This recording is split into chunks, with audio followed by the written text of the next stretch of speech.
Você percebe de que forma o comportamento racista prejudica a cultura? Gostaria de compreender melhor? Vou te dar um exemplo. Zaira de Oliveira foi uma das principais cantoras líricas do Brasil. Ela era professora de canto de Dona Ivone Lara, parceira de Pixinguinha e Villa-Lobos e esposa do Donga, o inventor do samba. E no mundo justo ela seria lembrada e aplaudida como um orgulho para a música nacional. Só que o reconhecimento internacional do seu talento foi impossibilitado pelo racismo.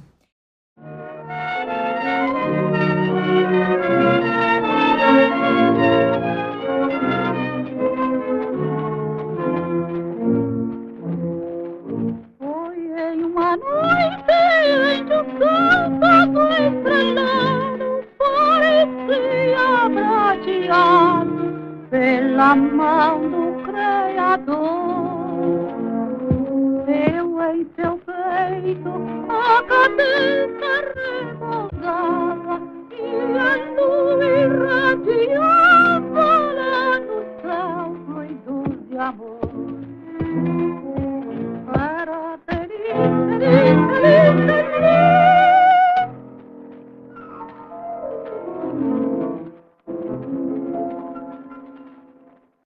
Mas a culpa não foi minha.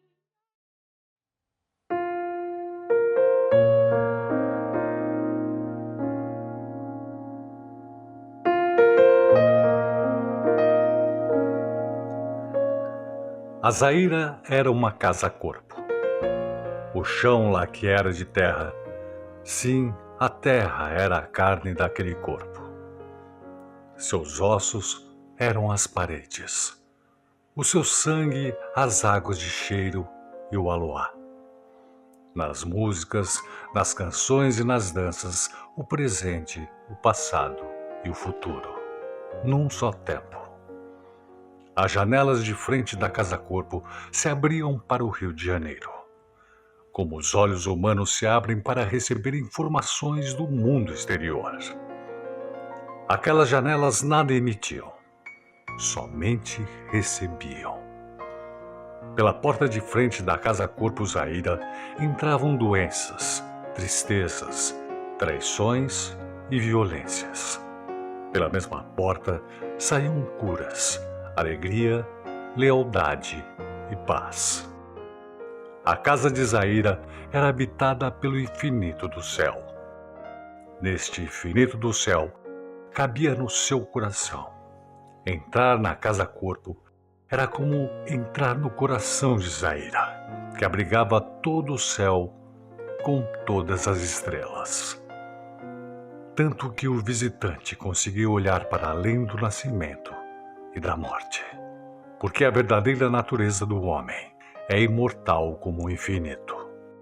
É uma cantora que transitava em todos os gêneros musicais, né? Fez muitas estreias, fez estreias do Eduardo Souto no Teatro Municipal de Niterói. E assim, a documentação mostra a multiplicidade dessa intérprete. E a gente mostrou isso para os alunos e eles ficaram muito interessados, né? E isso reflete até hoje. Até hoje.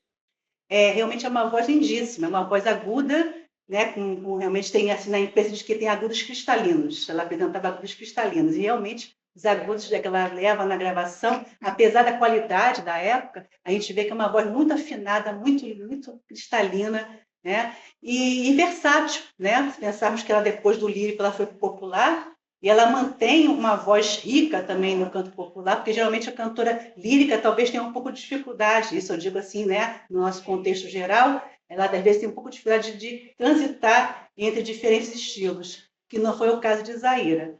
Ela transitou diferentes espaços, gêneros, numa época onde isso mais ainda seria improvável, que foi entre 1920 e 1950. Então, essa é a impressão que eu tenho de Zaira de Oliveira. Ela ficou muito invisível. Muito invisível. E a gente pouco tem informação da vida dela no canto lírico. Houve até um levantamento através de um projeto chamado Africanias, na UFRJ, na Escola de Música, com a professora André Adu, que fez todo um levantamento da vida dela lá, a amizade com o mestre Eduardo Soto, que isso tudo vem e traz à tona uma trajetória bem sólida da Zaira.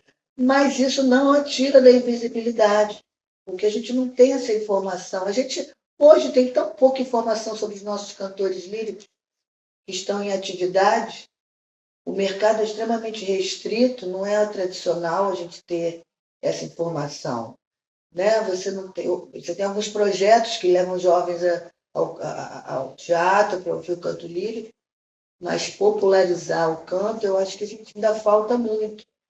Então, eu acho assim, que eles viveram um tempo de invisibilidade, de ostracismo, que a gente está aqui com você, estamos com a nossa querida Luzia, que está fazendo, Luzia Roque, está fazendo um trabalho de doutorado, levantando a memória dela, que nos traz grande alegria. Nós fundamos agora o Instituto Donga, que tem a função de trazer de volta, de levantar a memória de Donga e de Zaira também, unirmos o que pudermos dos dois, para deixarmos aí para quem quiser pesquisar. Eu canto no Teatro Municipal, sou doutora do Teatro Municipal do Rio de Janeiro, e eu, cantora lírica, me interessou muito essa questão. Falei, nossa, quem é essa cantora que eu nunca tinha ouvido falar, né? E eu fui correr atrás de informações, vi também que uma professora da FRJ, Andréa Ador, também estava pesquisando, e aí eu fui aos poucos lendo sobre Zaira, algumas coisas na internet, e eu falei, nossa, como que alguém ainda não está falando, ainda como as pessoas não conhecem, né? E aí eu comecei a comentar com algumas pessoas sobre a Zaira, e ele, não, nunca ouvi falar. Eu falei assim, nossa, isso é um tema muito interessante, até com uma pesquisa, né, numa universidade. Foi aí que surgiu a minha ideia de levar esse tema ao programa de pós-graduação da Unirio, no doutorado, que foi muito bem aceito, né? O meu orientador, Pedro Aragão, ele estuda música brasileira e ele ficou empolgadíssimo com o tema, e a universidade prontamente aceitou como um tema muito relevante para o nosso meio da história da música popular brasileira. A gente chegou, porque a gente ainda não encontrou, já tentamos, tá? Encontrar gravações de Zaira de Oliveira cantando o repertório operístico. Não conseguimos encontrar. Só conseguimos encontrar gravações dela no repertório popular. Então, a gente apresentou para os alunos que ela foi uma grande cantora lírica e toda essa parte sobre essa formação acadêmica dela, a gente deu a partir de fontes documentais escritas, documentos, críticas a respeito da voz dela. A gente fez um levantamento gigante, que eu posso compartilhar depois com vocês também, sobre o que se falava da voz da Zaira de Oliveira, né? Tem crítica do Oscar Guarnabarino, que foi um dos principais críticos, né? Dizendo que era uma voz esplêndida, mas que o professor dela errava, por exemplo, em colocá-la para cantar repertório de soprano dramático. Tem isso tudo na nossa documentação.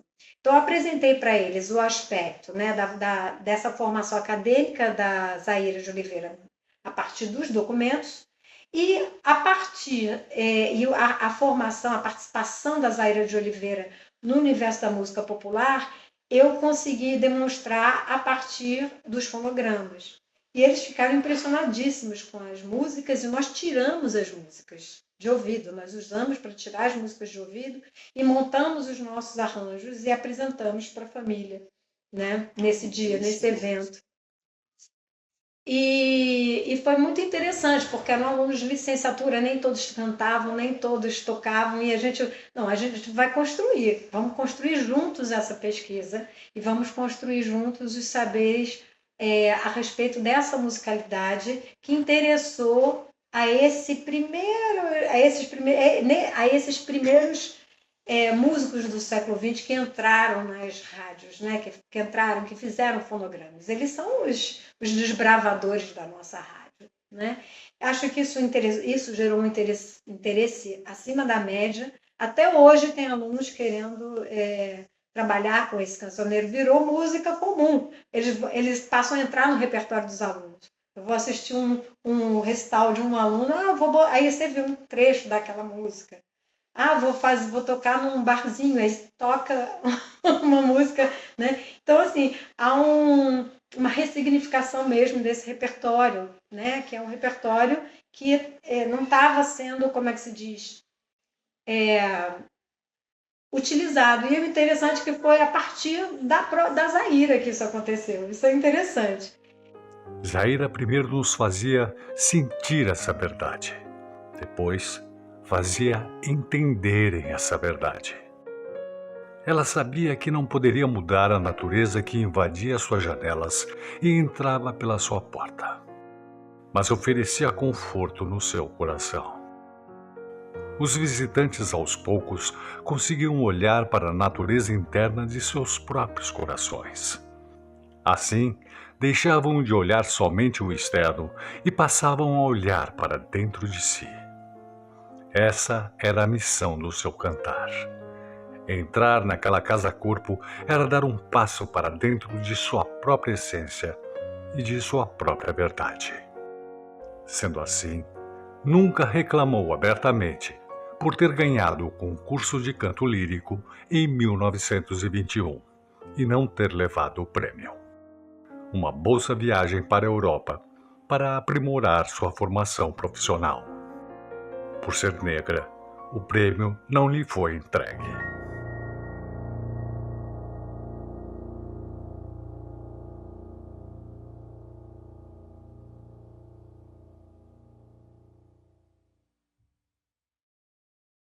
Sim, a gente pensa, né, dentro da pesquisa, que isso realmente é um fator do racismo, é um fator que tem uma grande relevância nessa história do concurso. Com certeza, a gente vendo assim todo o contexto histórico, né, pegando a questão dos jornais, que inclusive é dito no jornal que ela teve nota unânime de todos os jurados. Então, por que Zaira não levou a bolsa de estudos? Com certeza há uma certa tendência a ter uma questão racial, né, um racismo nessa história.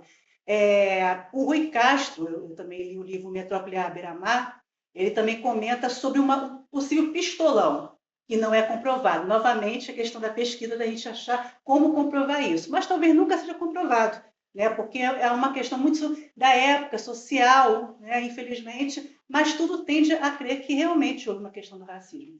E isso a gente está levando também, tanto na questão hoje em dia, né, da questão que a gente está falando do feminino negro, a questão do empoderamento feminino, né? Então, isso também tem uma força dentro da pesquisa que a gente está realmente buscando não apenas uma questão biográfica, mas uma questão de ver que mulher é essa hoje, a mulher negra, artista negra hoje, e a necessidade do reconhecimento cada vez maior, né, desses artistas, que até hoje a gente passa por essa questão do racismo, infelizmente. E eu me deparo, foi assim que eu cheguei na Zaira de Oliveira, com um programa de concerto da inauguração do Salão Leopoldo Miguez. E tinha a foto da Zaira de Oliveira, com a informação de que ela havia cantado nessa apresentação de inauguração do Leopoldo Miguez, que é o teatro da Escola de Música em 1922. E estavam presentes presidente da República, assim, autoridades, né? E ela cantou uma canção de Carlos Gomes. Foi assim que eu fui chegando, né? Eu estava no acervo de Carlos Gomes, olha só. E aí eu falei, gente, como que eu não conheço essa cantora? Que cantora é essa que cantou na inauguração do Leopoldo Miguez? Aí eu viro, tem uma foto da Zaira de Oliveira. E aí eu comecei, vou fazer um parênteses, nesse programa não está escrito Zaira de Oliveira, está escrito Isaíra de Oliveira. Né? E eu falei assim, tem alguma coisa estranha, porque aí eu fui procurar, fiquei muito curiosa, comecei a ler desesperadamente a respeito de Isaíra de Oliveira. E toda vez que eu fazia essa pesquisa a partir sobre compositora, sobre as intérpretes, né, do início do século XX, eu encontrava Zaira de Oliveira. Eu tinha praticamente certeza de que Zaira e Zaira eram a mesma pessoa. Mas eu tinha que ter certeza absoluta. Como todo bom pesquisador, a fonte documental precisa de um testemunho, né? Fui buscar um testemunho. E foi assim que eu cheguei na Márcia Zaira, neta de Zaira de Oliveira.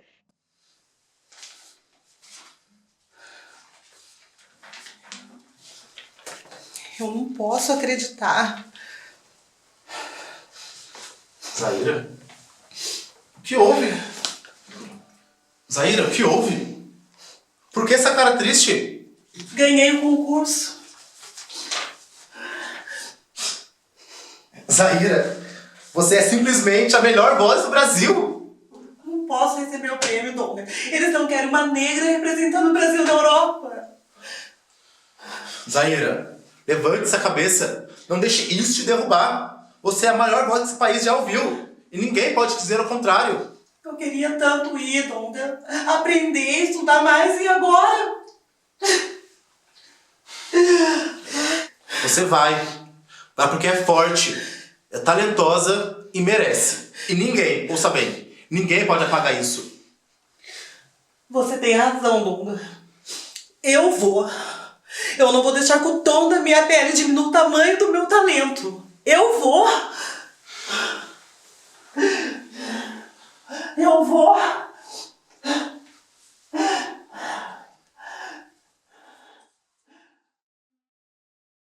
Olha, a documentação ela não traz uma clareza sobre isso.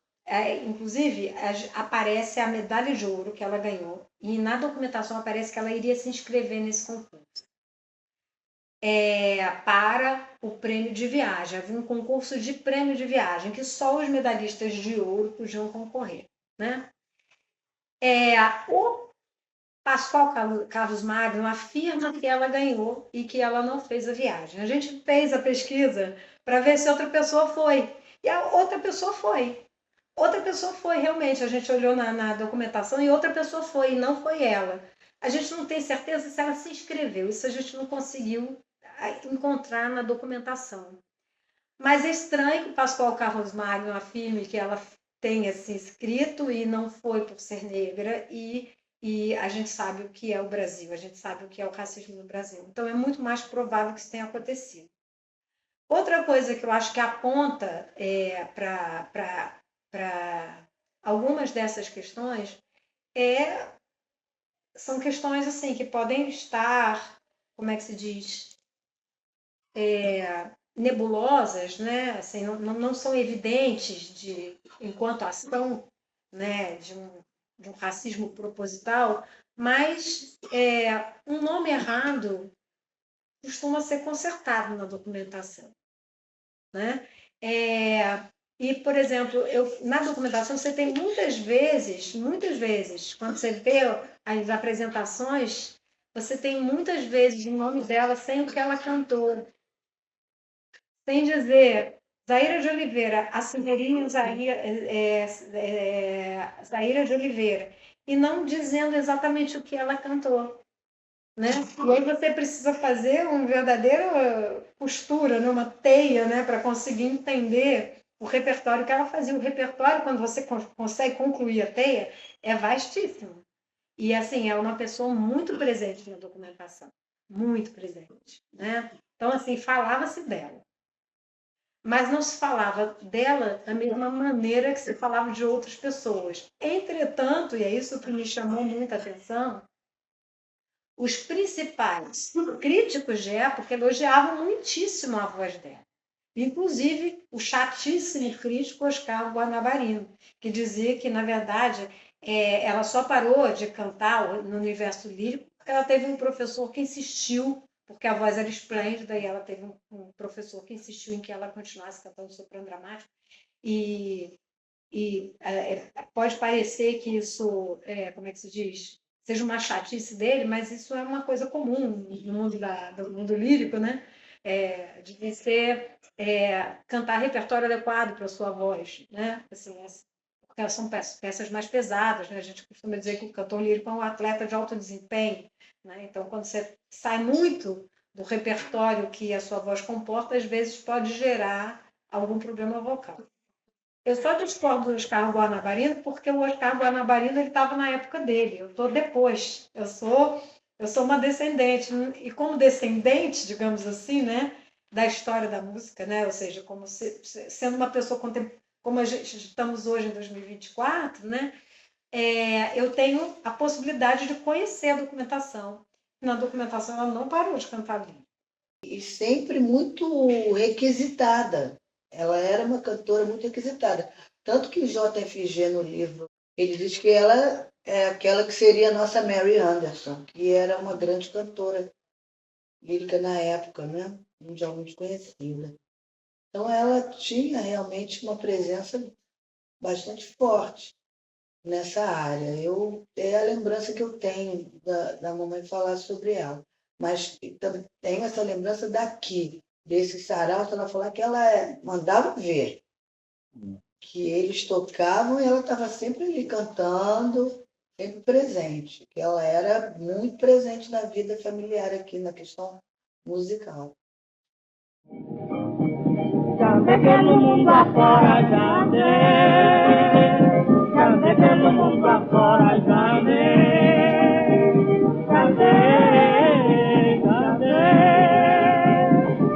pelo mundo afora, já tenho um quilo de gamuça, já andei. O tamanho dele serviu para que se desse início a um processo revolucionário, posso dizer, dentro da história da música popular brasileira. Porque, tirando Calado e Chiquinha Gonzaga, que são um pouquinho anteriores ao Donga, são Donga, Chiquinha, Donda Baiana, Batutas, e um pouco depois Jacó, e esse povo é que começa a criar a identidade da música popular brasileira, que é o traço mais forte da nossa cultura. Notícia, vem da Bahia, para o Rio. Samba pelo telefone, que é o primeiro samba. Tá todo mundo sambando, muito bonito, realmente. Tá gostando, Donga? Eu não tenho palavras. O Pelo Telefone, que é o primeiro samba gravado, em 1917, você ouve, ele tem características de machixe. O chefe da polícia pelo telefone mandou me avisar que na Carioca tem uma roleta para se jogar. O chefe da polícia pelo telefone mandou me avisar.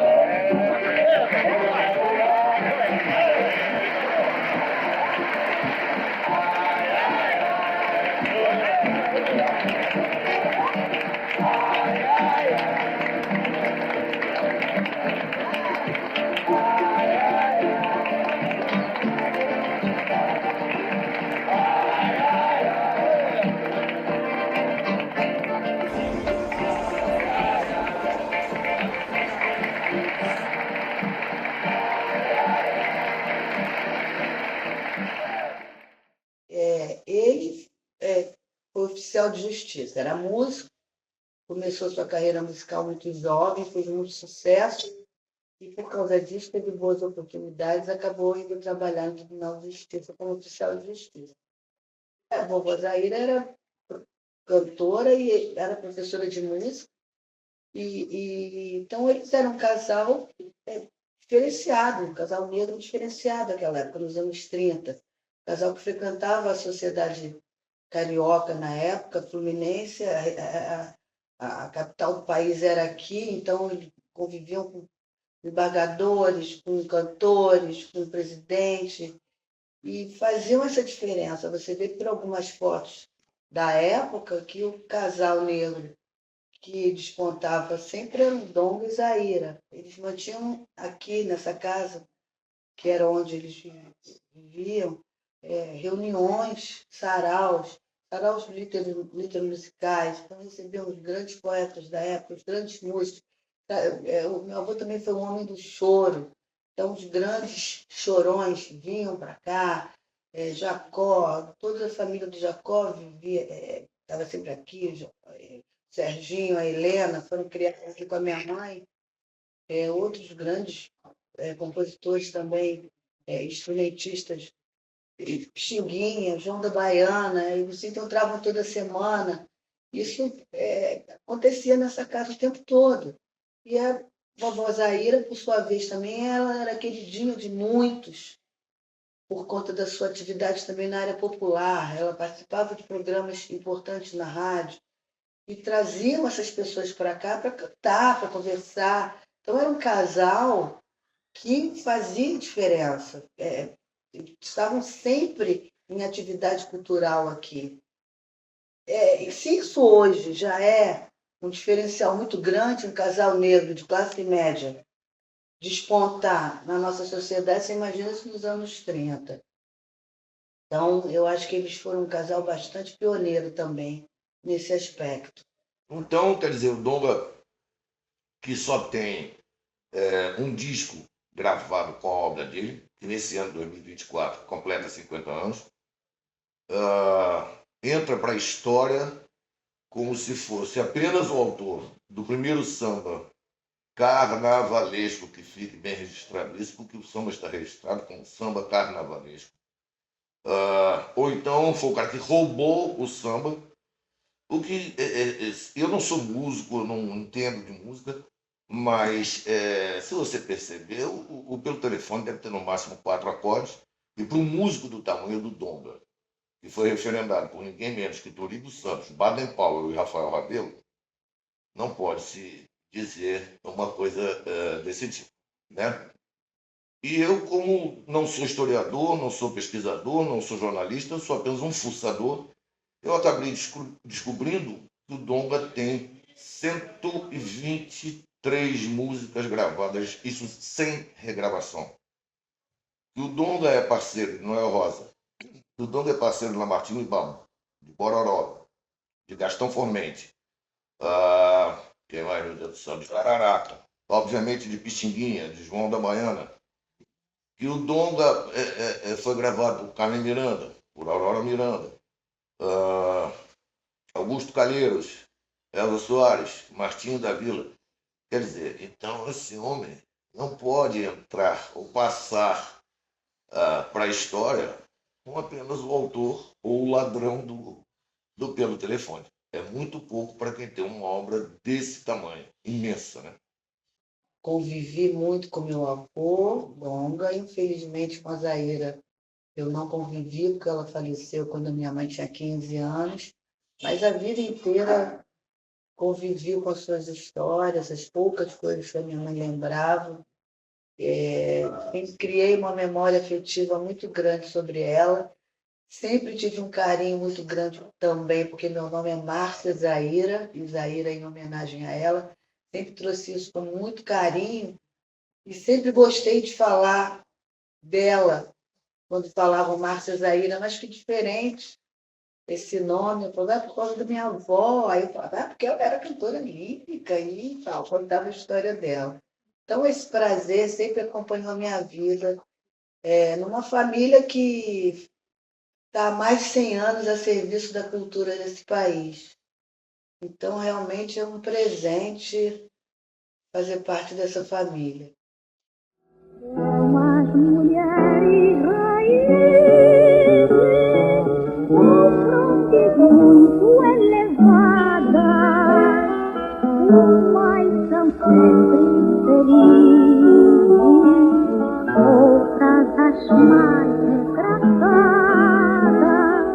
as que amam na vida e as que só vivem amadas, sofrem as mais esquecidas, gozam mas sempre lembradas.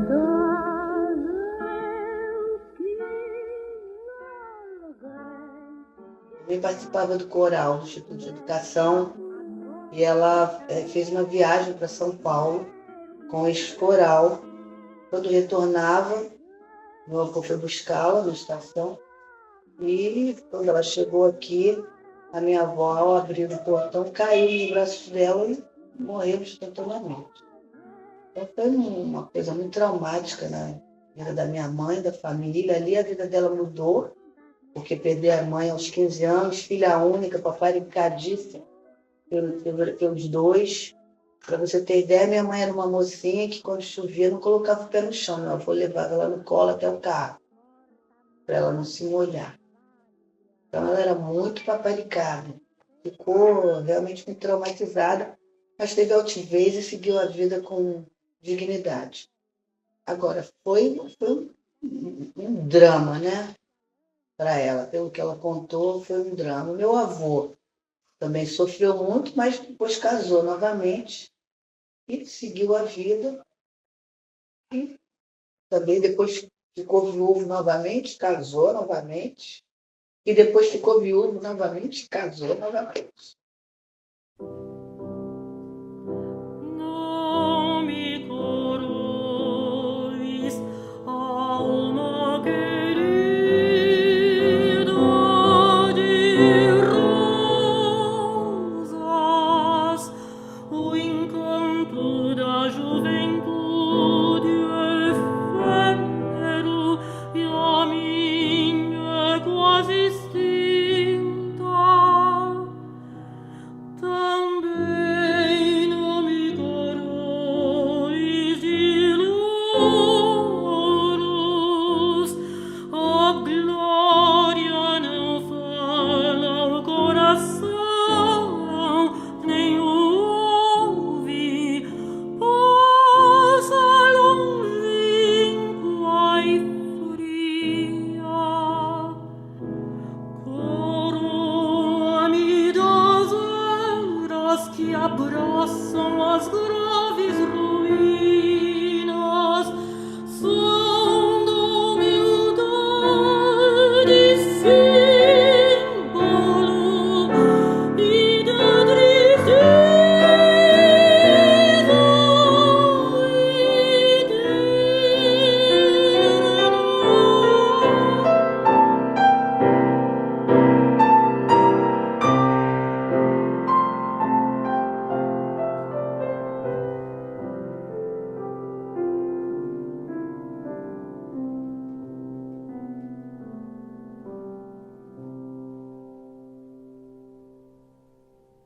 Eu acho que o que falta é um interesse maior em pesquisas voltadas para as artistas negras, né? Não só artistas negras, mas no contexto geral, os artistas da música popular brasileira.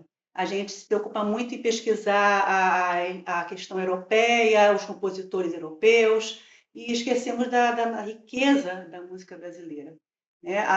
O fato de levar Zaira a uma universidade, a uma pesquisa desse porte, de doutorado, totalmente voltado para o tema Zaira, já é uma vitória, né, nos dias de hoje, para a gente realmente redescobrir, porque, inclusive, estamos levando a questão da memória coletiva. Hoje em dia, uma memória que é apagada há 30, 40 anos atrás, se você não tem a preocupação de resgatar no momento atual, infelizmente ela se dissipa e futuras gerações também não terão acesso a esse material, a essa cultura, a essa informação. Então, já é uma grande vitória a gente conseguir trazer esse tema e ser tão bem aceito pelos docentes de uma universidade e trazer ao público em geral, né?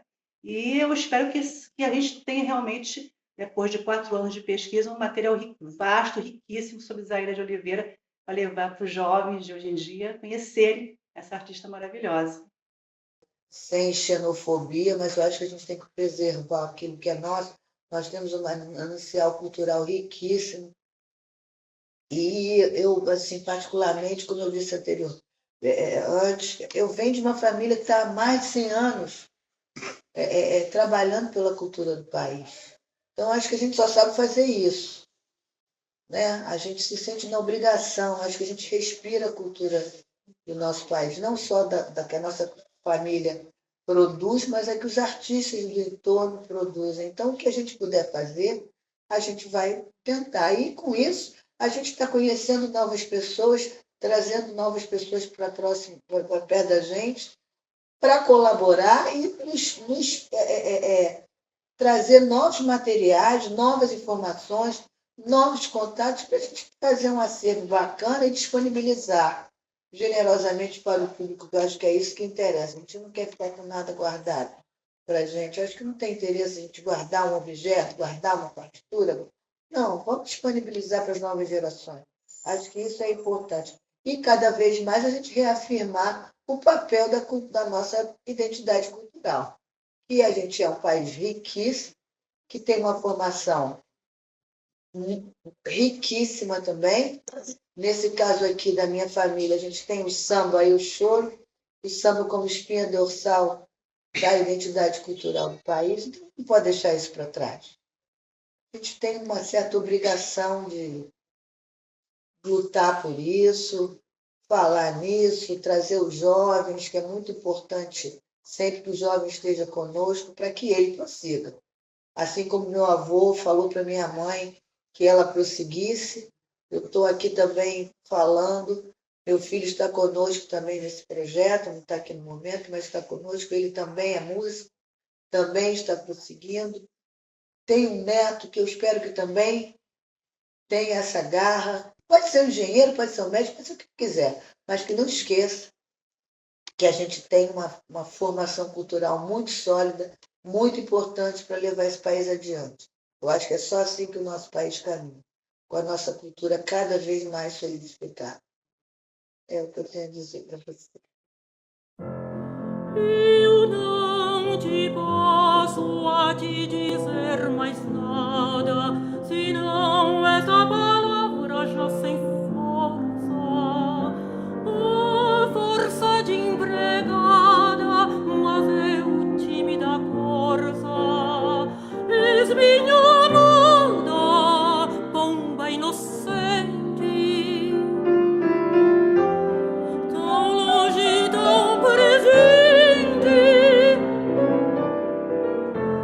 Digo a ti com quanta força mais por intuito e mais razão.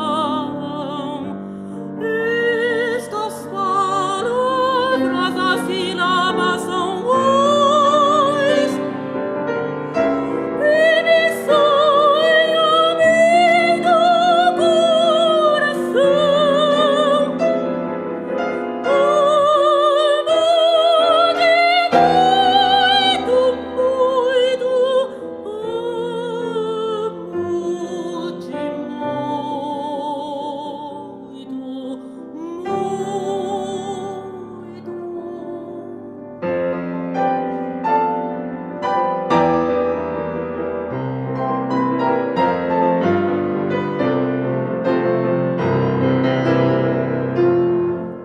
Eu não te posso a te dizer mais nada, senão essa palavra já sem força.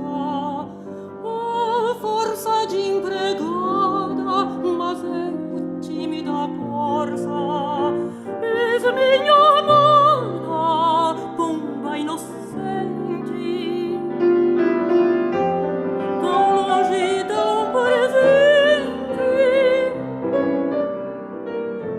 Digo a ti com quanta força mais por intuito e mais razão. Estas palavras, as sílabas são ois, e me fazem a mim do coração. Ai, mas é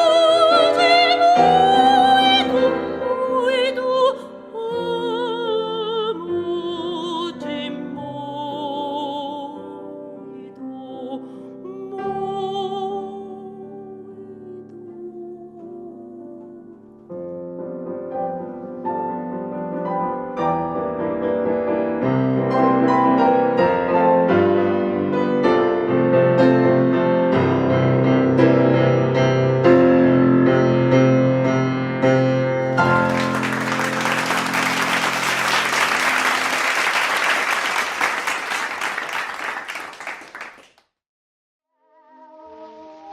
Não me formou coração nenhum de céu, como este aumento do lamento,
vamos navegar, livrando as velas do vento. O meu barco libertar